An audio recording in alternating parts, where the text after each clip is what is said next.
तो good morning. आज हम लोग जो एंड ऑफ फेब्रुअरी के बारे में जो पढ़ने वाले हैं वो है कि किस तरह से हम लोग the Berlin wall which had been built at the height of the cold war and was the greatest symbol was toppled by the people in 1989 and this dramatic events was followed by an eventually dramatic and historic chain of events that led to collapse the second world war and the end of the cold war. Germany divided after the second world war was unified. Germany divided हो गया और second world war के time में हो गया. Another after is the eight Eastern Europe countries that were part of the Soviet bloc replaced their communist governments in response to mass demonstrations. मतलब जैसे ही second world war over हुआ और plus साथ साथ में जैसे ही इनका कोल्ड वॉर भी क्लियर हुआ तब इन्होंने मास कम्युनिकेशन स्टार्ट करके एक पूरा का पूरा 8 यूरोपियन कंट्रीज को उसमें सपोर्ट दे दिया और उसका क्या नाम दे दिया, सोवियत ब्लॉक्स नाम दे दिया. तो इस चैप्टर में हम लोग ये भी पढ़ने वाले हैं कि किस तरह से इन्होंने मास डिमॉन्स्ट्रेशन करके ये किया था. इवेंटली the Soviet union itself disintegrate और धीरे धीरे सोवियत यूनियन जो डिसइंटीग्रेट हो गया उसके क्या कारण थे, कॉन्सिक्वेंस के उसके बारे में, और साथ साथ हम लोग पढ़ने वाले हैं how India related to these countries now, यानी किस तरह से इंडिया का इसके साथ रिलेशनशिप है उसके बारे में पढ़ने वाले हैं. ठीक है, तो अभी हम लोग स्टार्ट करते हैं इस चैप्टर की स्टार्टिंग में. अब इसमें सबसे पहला जो क्वेश्चन आया वो है what was the Soviet system. Soviet system क्या था?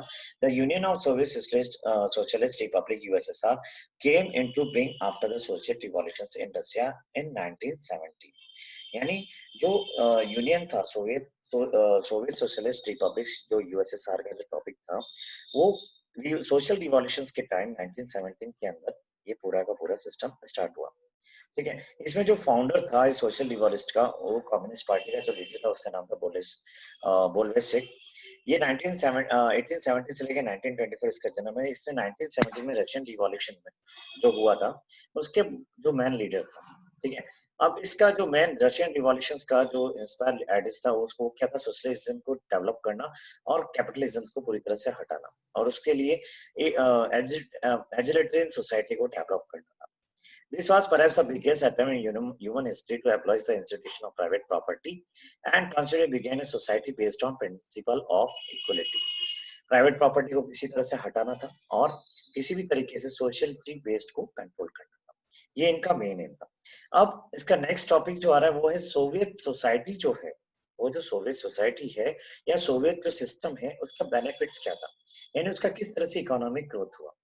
अब उसका बेनिफिट ये था कि इस पूरे सोवियत सिस्टम में जो बेनिफिट था यानी इनको जो फायदा मिला वो ये मिला कि नंबर वन की the Soviet political system central around the communist party and no other political party और ऑपोजिशन वाज अलाउड. अब उसके लिए ये इनका जो इकोनॉमिक ट्रेस था वो बहुत ही अच्छा था. इन्होंने जो 8 group, this group was called the Soviet socialist block, इनको एक करके रखा था. अब इसकी वजह से इनका जो इकोनॉमिक पावर था वो क्या हुआ, डेवलप होना स्टार्ट हो गया. The Soviet economy was the more developed than the rest of the world except from the US. It has a complex communication. और उसका रीजंस क्या था? उसका सबसे पहला जो रीजन था वो ये था कॉम्प्लेक्स कम्युनिकेशन नेटवर्क था. यानी इनका जो कम्युनिकेशन का सिस्टम था वो बहुत ही कॉम्प्लेक्स था. प्लस वेस्ट एनर्जी रिसोर्सेज था इंक्लूडिंग आयरन और एंड स्टील, ये बहुत ज्यादा संख्या में यूज करते थे. ठीक है, इनका जो मेजर जो पार्ट है वो राइट. एंड ये इसके साथ साथ इनका एक और था कि ये machinery production and transport sectors include करते थे. और इसके साथ में ये लोग जो थे, the Soviet state ensure A minimum standard of living of all citizens and the government subsidies basic necessity include health, education, child care and other welfare schemes उसके लिए थे. प्लस ये लोग मैन था इनका नो अनएम्प्लॉयमेंट स्कीम थी, कोई unemployment नहीं थी. मतलब ओवरऑल देखा जाए तो सोवियत यूनियन सोवियत सिस्टम बहुत अच्छा चल रहा था. लेकिन अब कहते हैं ना कि कुछ ना कुछ इसके ड्रॉबैक्स भी थे. अब इसके ड्रॉबैक्स कहते हैं, इसके जो ड्रॉबैक्स थे अकॉर्डिंग टू योर बुक के हिसाब से बात कर ले तो इसके जो ड्रॉबैक्स है वो ये थे कि the Soviet system however became very bureaucratic and authentic, लेकिन making life very difficult and the absence of freedom of speech. Still, people who often express their dissent in jokes and cartoons. Most of the Soviet state needed reform. The one-party system represented by the Communist Party of the Soviet Union had tight control over the institution and was unaccountable to the people. बहुत tight था, unaccountable था, लोगों को बोलने का कोई अधिकार नहीं दिया गया था. ठीक है, the party refused to recognize the views of people in the 15 different republics that formed the Soviet Union. अब इससे क्या हुआ, बहुत ज्यादा प्रॉब्लम्स होनी स्टार्ट हो गई सोवियत यूनियन को. अब जब बहुत ज्यादा प्रॉब्लम्स स्टार्ट हुई तो ऑब्वियसली इसका कुछ ना कुछ सुधार तो होना चाहिए था, ठीक है। In the arms race, the Soviet Union merged to match the US form time to time. और इसी के बेस पे इनका जो टाइम टू टाइम जो मर्जिंग होना स्टार्ट हो गया था। जैसे ही इनका मर्जिंग यूएस की कंपैरिजन में होना स्टार्ट हुआ, इनकी इकोनॉमी धीरे धीरे धीरे धीरे डाउन होने स्टार्ट हो गई। अब यहीं पे हमारा नेक्स्ट क्वेश्चन स्टार्ट होता है, और वो जो हमारा नेक्स्ट क्वेश्चन है वो यही है कि how the Soviet economy was faltering in the late 1970s and became stagnant। मतलब किस तरह से इनकी इकोनॉमी डाउन हुई, किस तरह से ये था। अब इसमें क्या था कि द सोवियत यूनियन लैग्ड, ये जो मार्क किया हुआ है, ये जो हिस्सा जो आपके मार्क दिख रहे हो, the Soviet Union lagged behind the west in technology, okay, infrastructure and most important in fulfilling the political economic aspirations। बहुत ही fulfill और economic aspirations था। Aspiration of citizens, the Soviet invasion of Afghanistan in 1979 weakened the system even further. How wages continued to grow, productivity and technology fell considerably behind that of the West. This led to shortage in all consumer goods, जिसकी वजह से क्या हुआ, इनकी groups जो economy का पैसा था वो सब कुछ डाउन हो गया। The Soviet economy was faltering in the late 1970s and became stagnant, और इसकी प्रॉब्लम है जो धीरे खत्म हो चुकी थी। फिर उसके बाद जो दूसरा आदमी आया था वो था गोर्बाचोव एंड द डिसइंटीग्रेशंस। अब डिसइंटीग्रेशंस स्टार्ट हो चुके थे। मिखाइल जो गोर्बाचोव था, who had become general secretary of the Communist Party of the Soviet Union in 1985, sought to reform the system। वो चाह रहा था कि सिस्टम को किसी भी तरह से रिफॉर्म की जाए। Reforms were necessary to keep the USSR abreast of the informations and technological revolutions taking place in the West। उसके वेस्ट के अंदर किसी भी तरह से वो करना चाहता था। However, Gorbachev's decision to normalize relations with the West and democratize the reforms of the Soviet Union had some other effects that neither he and nor anyone else intended or anticipated। जिसकी वजह से ये कुछ नहीं कर पाया। The people in the East European countries which were part of the Soviet bloc started to the protest against their own governments, और उन्होंने protest किया own governments को। And Soviet control unlike in the past, the Soviet under, फिर उसके बाद क्या हुआ, the Soviet under union जो था, इनका एक और वो था, एक coup took place in 1991 that was encouraged by communist party, जिसका नाम था the people had tasted freedom. उसके लिए बंदा आया बोरिस येल्त्सिन। बोरिस येल्त्सिन जो था वो नेशनल हीरो था इन ऑपोजिंग द कॉप। लेकिन the Russian republic where Yeltsin won a popular elections, उसने वॉन कर दिया और became a shake of centralised power. उसने एक नया सिस्टम डेवलप किया और उस सिस्टम के बेस पे became shack of centralist power, और उस सिस्टम के बेस पे उसने क्या किया, power began to shift from the Soviet center to republic, especially in the European part of the Soviet Union, which saw themselves as sovereign state, and the Central Asian Republic did not ask for independence and wanted to remain the Soviet federations।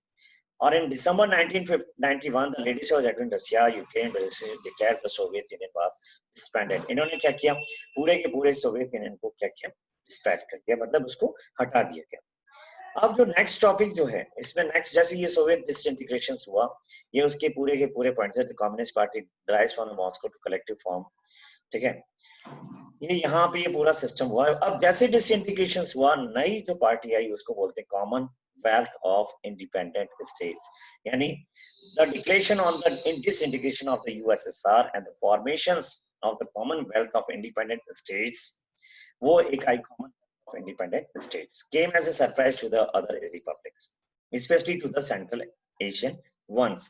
इस party ने क्या किया, अब इसके बारे में features पूछे जाते हैं। अब इसने क्या किया, the exclusions of these republics was an issue that was quickly solved by making them founding members of the CIS। Russia was now accepted as the successor state of the Soviet Union। It inherited the Soviet seat in the UN Security Councils, और उसने पूरा क्या किया, अपने आप को control कर दिया, और रशिया जो मैन पावर मतलब CIA से पूरा कंट्रोल लेना स्टार्ट कर दिया। सारे यूनियन टेरिटरी, सारी UN सिक्योरिटी कंट्रोल, सारा न्यूक्लियर वगैरह सब कुछ अपने कंट्रोल में ले लिया। और इस तरह से ये CIS पार्टी पूरी तरह से हमारे इस पूरे टॉपिक में आ गई। नेक्स्ट इसमें आता है कि why did the Soviet union disintegrate, ऐसा क्या हुआ जिसकी वजह से सोवियत यूनियन है जो पूरी तरह से डिसइंटीग्रेशन हो गया। ये question very very most exam में पूछा गया है। अब उसके लिए क्या हुआ, ऐसा क्या सिस्टम हुआ। अब उसके लिए नंबर 1 सिस्टम हुआ कि इसने क्या किया कि टोटली मतलब Internal weakness of social, political, and economic institutions which failed to meet the aspiration of the people were responsible for the collapse of the system. ये सारे system में collapse है. Economic stagnations for many years lead to service consumer shortage and a large sections of societies. Soviet society began to doubt and question the system and to do so openly. मतलब जब USA और USSR दोनों की fight हो रही थी तो उस टाइम यूएसएसआर ने केवल आर्मी को ही डेवलप करने का सोचा और केवल न्यूक्लियर बॉम्ब वगैरह बनाने का सोचा. उसने ये नहीं सोचा कि किस तरह से इकोनॉमी को डेवलप किया जाए.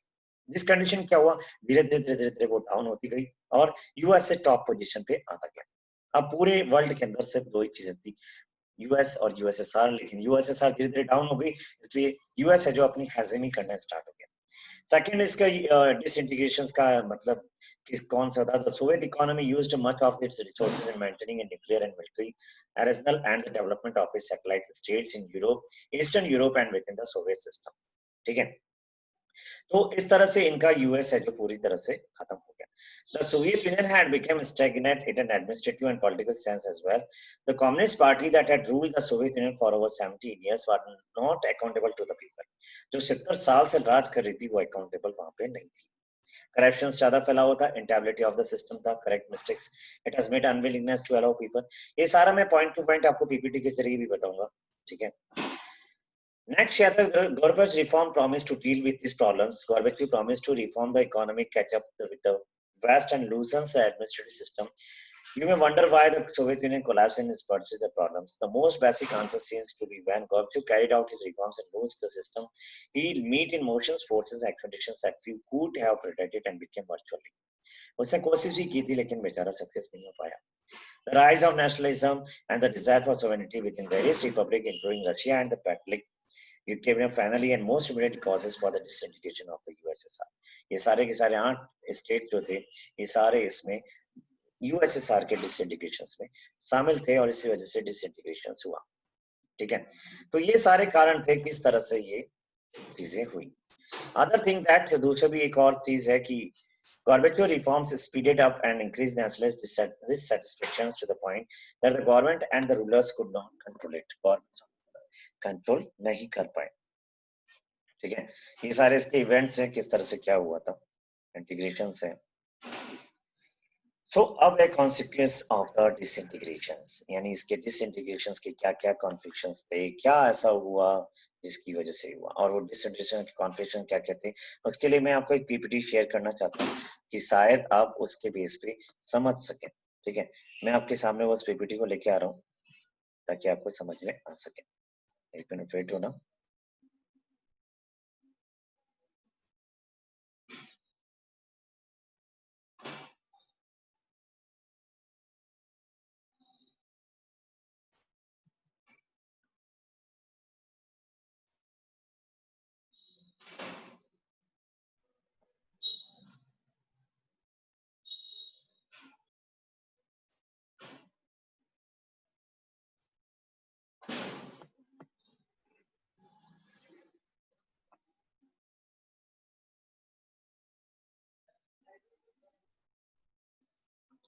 अब इसकी पीपीटी मैं आपको शो कर रहा हूँ अभी, तब तक आप इसको जारी रखें देखना.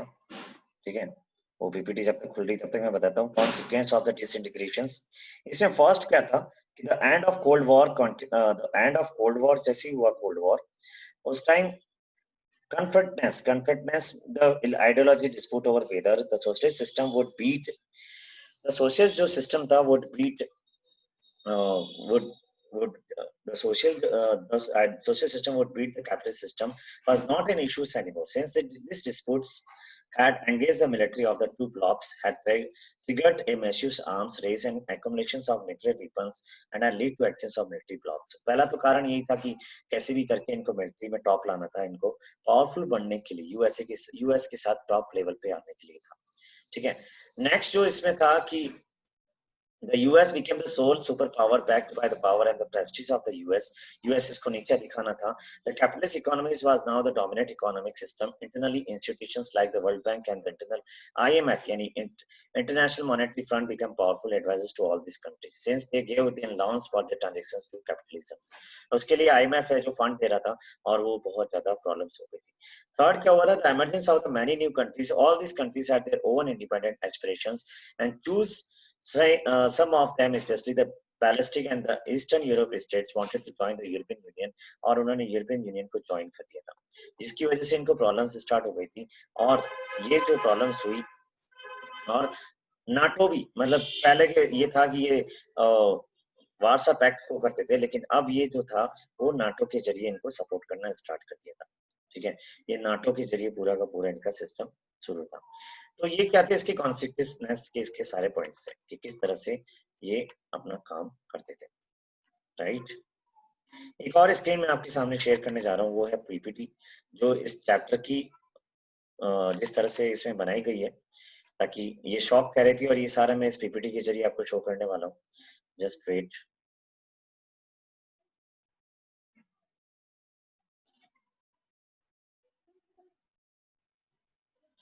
ये पीपीटी मैं आपको सामने शेयर करने वाला हूँ न्यू शेयर में. अब इस पीपीटी के अंदर अगर आप देख लें तो ये पॉलिटिकल साइंस क्लास 12 नोट्स है, इसमें ये सोवियत सिस्टम के बारे में जो अभी हमने पढ़ा. ठीक है, ये एक बार आप थोड़ा सा देख लें ताकि आपको इजी वे में समझ में आ जाएगा. अभी मैं आपको लेके चल रहा हूँ पूरा का पूरा उस, ये मेरिट्स आ गए, ये आफ्टर वर्ल्ड वॉर 2 आ गया, ये डिमेरिट्स आ गए. ये गॉर्बेचोव और डिसइंटीग्रेशन ऑफ द यूएसएसआर, उसके बेचारे की प्रॉब्लम बहुत ज्यादा थी. ठीक है, गॉर्बेचोव एडप्टेड था. डिसइंटीग्रेशन ऑफ सोवियत यूनियन अभी मैंने पढ़ा. ओके, अब ये आगे सीआईएस, जो सीआईएस ने उसको किया,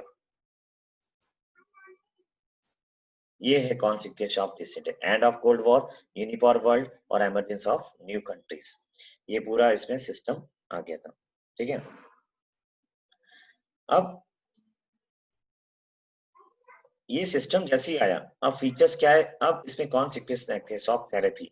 अब ये शॉक थेरेपी में क्या था, एक तो ट्रांजेक्शन फॉर्म था, दूसरा अनऑथराइज्ड सोशलिस्ट सिस्टम था, to a democratic capitalist system in Russia, central Asia and eastern Europe that was influenced by the World Bank and the IMF came to be known as shock therapy. IMF आया था, इन्होंने World Bank से loan लेना start किया, जो इनकी shock therapy. इसके features क्या थे, total shift to capitalism, free trade design and the foreign direct investment था, ब्रेकअप द ट्रेड अलायंसेस. इसकी वजह से बेचारा ये खत्म हो गया. अब उसकी consequence of the shock therapy क्या थी, state control industries complex almost collapse, high inflation, poverty, growth of mafia, dictatorship of president, economic inequality थी, civil wars हुए थे.